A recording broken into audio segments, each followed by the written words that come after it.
The fate of Roe versus Wade, the landmark 1973 decision establishing a constitutional right to an abortion, is now in the hands of the U.S. Supreme Court, as the conservative-leaning court seems poised to uphold a Mississippi law that would ban abortion after 15 weeks. This is one of the most significant challenges to abortion rights in decades. Joining us now to discuss, the Republican governor of Mississippi, Tate Reeves. Governor Reeves, good to see you again. Thanks for joining us. So let's start on the Supreme Court case. Based on what you heard in oral arguments, do you think that the Supreme Court will uphold Mississippi's 15-week abortion ban? And do you think the court will overturn Roe v. Wade?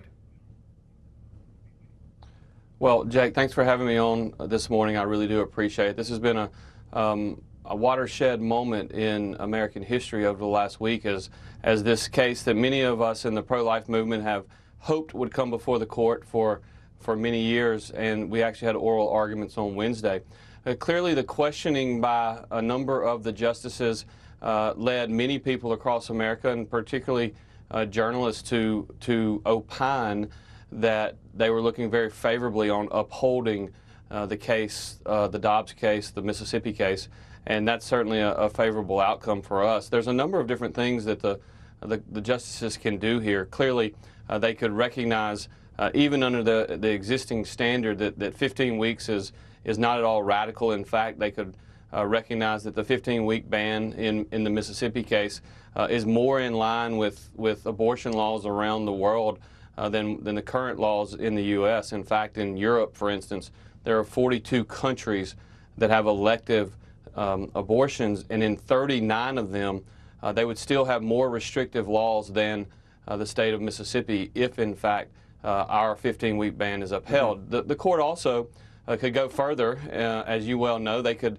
consider potentially overturning Casey, which was the Planned Parenthood versus Casey case dating back to 1992, or they could overturn Roe v. Wade in 1973, and the commentary around the oral arguments on Wednesday certainly give people like me who hope that they do both of those things some reason for optimism. But again, I've watched enough court cases to know that just because a particular judge or particular justices ask certain questions doesn't mean that's necessarily how they're going to rule. So the state of Mississippi also has a law in the books that would ban all abortions, with exceptions only for rape and the life of the mother, that would snap into effect. It's called a snapback law, snap into effect just days after Roe is overturned, if Roe is overturned.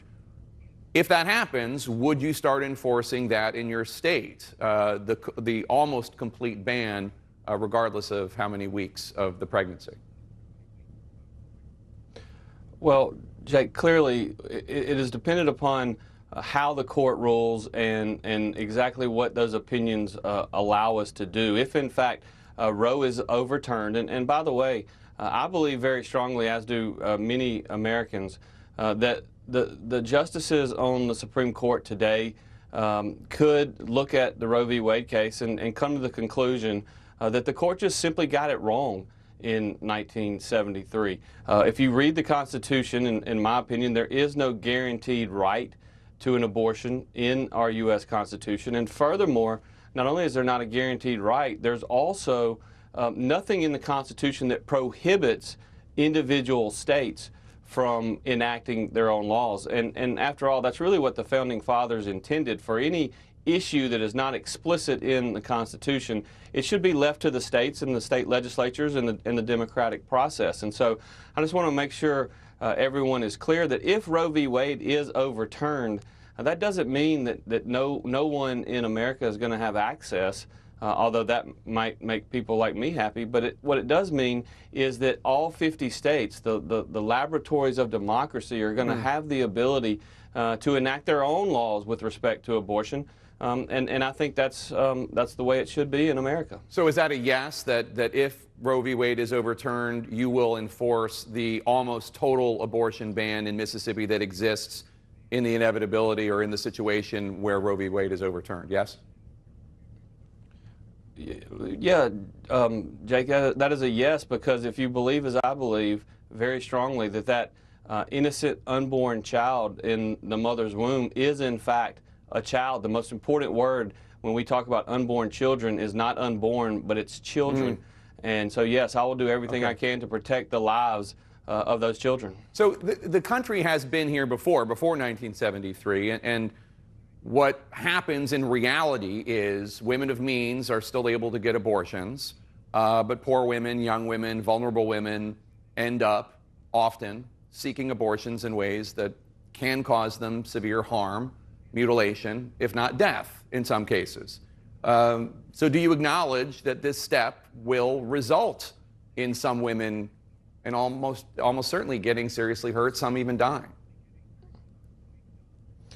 Well, I certainly would hope that that would not be the case, but what I would tell you, Jake, is that since Roe was enacted in 1973, there have been 62 million American babies that have been killed through this process, and I think that those babies in their mother's womb don't have the ability to stand up for themselves, and that's why they have to have people like me and others around this nation that for years have tried to stand up for unborn children. I think we have to do everything we can as policymakers to improve the quality of public health in our state. And when you look at this pandemic, there are a lot of negatives that have come from the pandemic. But one of the hopefully silver linings that come out of dealing with the pandemic over the last year and a half is that we have seen significant investments in infrastructure, both from the state and federal level in our public health system.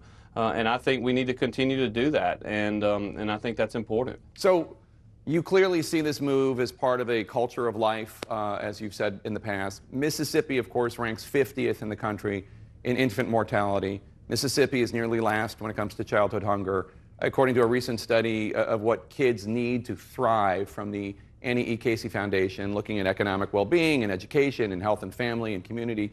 Mississippi ranks 50th out of 50 for child well-being. How do you square those statistics about Mississippi with what you say about a culture of life?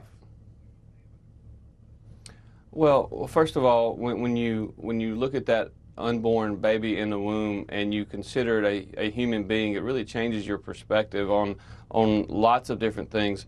But with respect to the statistics that you quoted, when I ran for office and then ultimately in my first inaugural address, I made it very clear to the people in my state that I believed in my heart that I was elected not to try to hide our problems or not to try to hide our challenges, but to try to fix them. And I perfectly acknowledge that many of those statistics in terms of health outcomes in our state, we're underperforming relative to other states across the nation.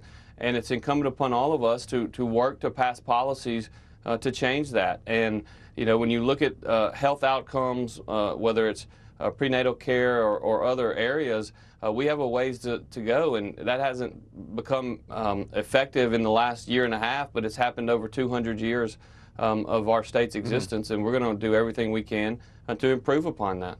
Governor Tate Reeves of Mississippi, thanks for joining us.